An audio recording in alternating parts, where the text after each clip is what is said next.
Dopamine is an incredibly powerful molecule that allows us to work for the effort process.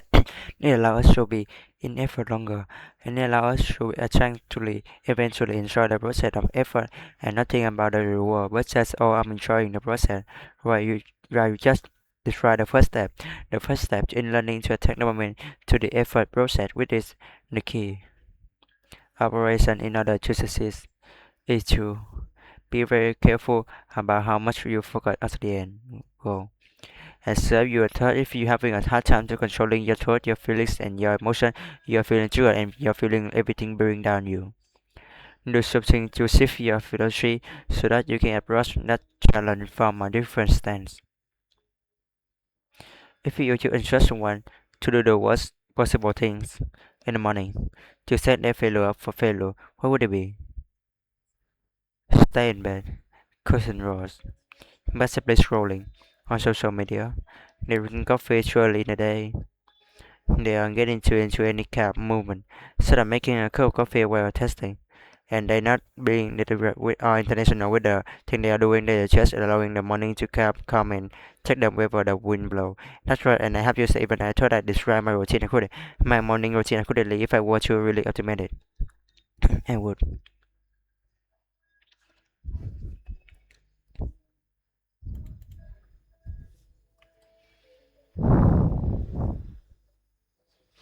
What's the morning routine look like at the moment?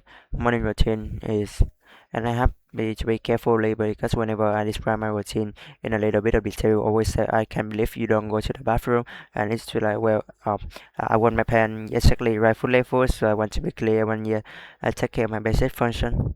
But when I wake up, I'm gonna be light for sunlight.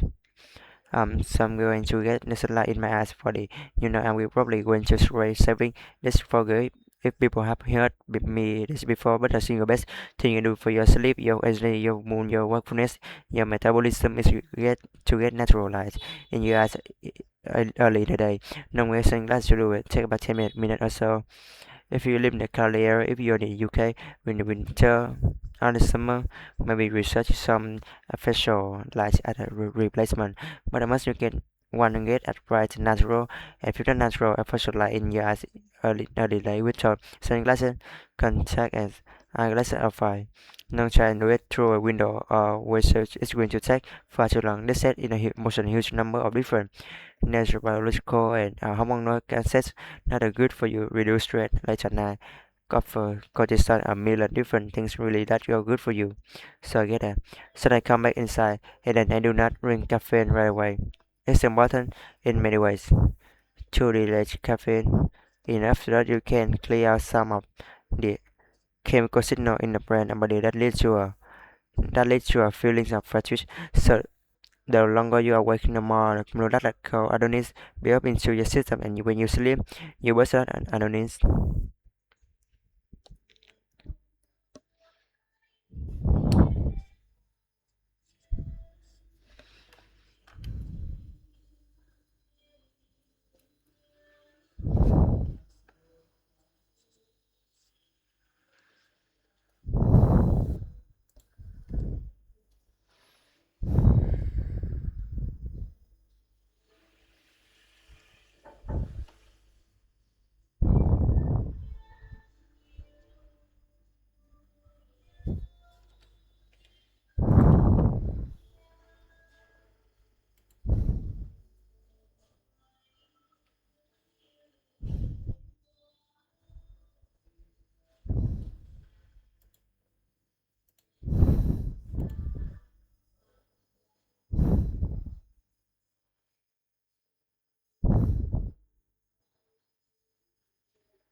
And then slowly go back down.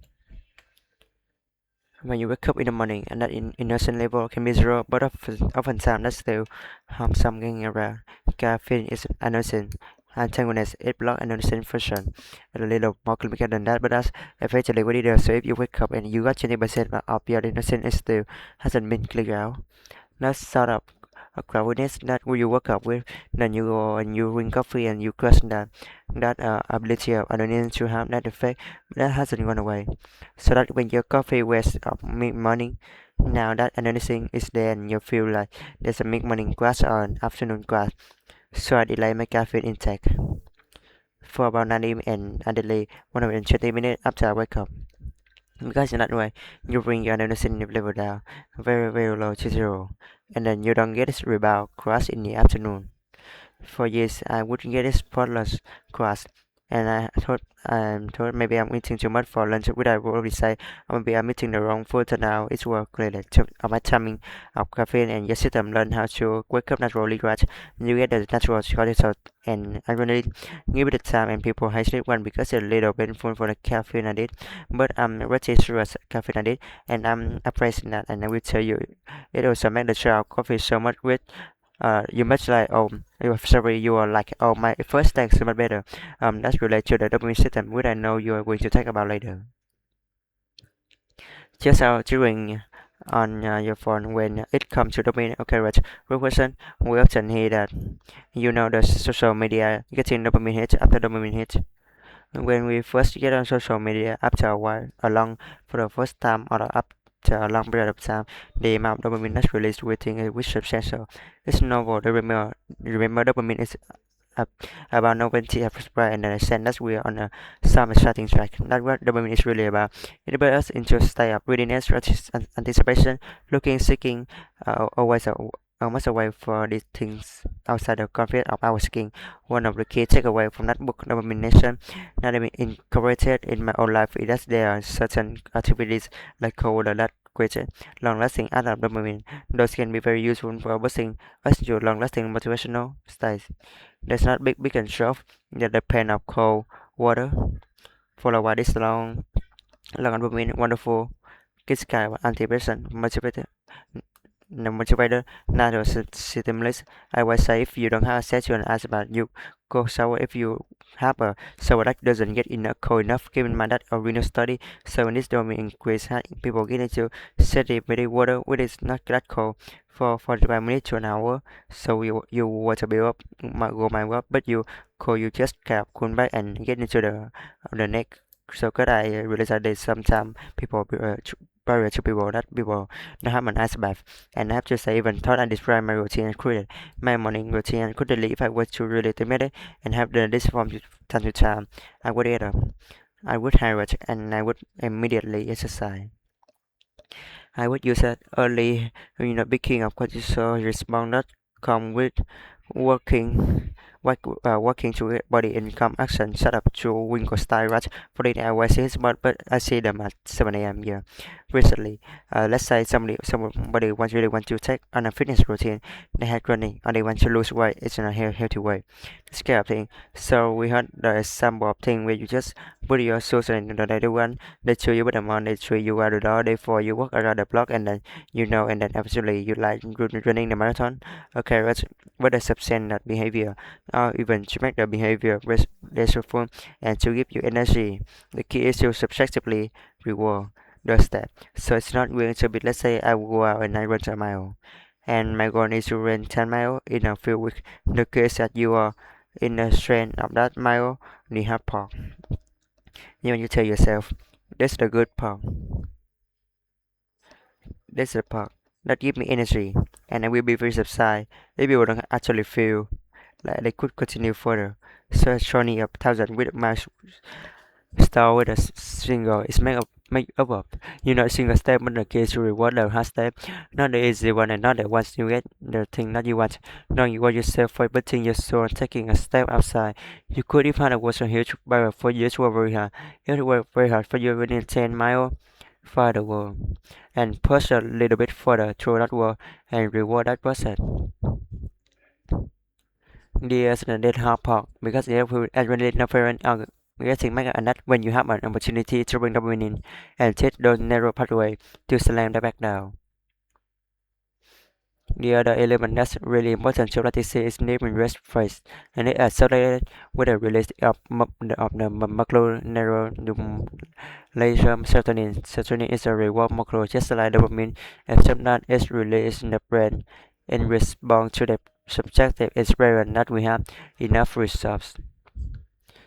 So when we eat a big meal or we enjoy when we enjoy a meal with friends or family and you just feel like one of those incredible evening, you know you are reset. It's that feeling of being reset. And I extend this rest effect when we are when you hold if you hold your child or partner that you love or your dog, this feeling of having enough. And so whereas dopamine is really the molecule that make us look at things outside the boundaries of our skin to be in pursuit of things. It's really the pursuit motivation. No. Molecule serotonin is really about feeling like we have enough in our immediate environment. And it's so powerful because it's like that not can excuse me that serotonin but it's checked out immediately. We cannot lean back into the dopamine our work pursuit process for real. So we need serotonin absolutely to feel more complete whole self. You need to balance serotonin and dopamine, maybe across the day, maybe across the week. I think in religious and practice, our religions really they are caps, but they are respirate. For many, I think our that makes sense because they need to be renewal.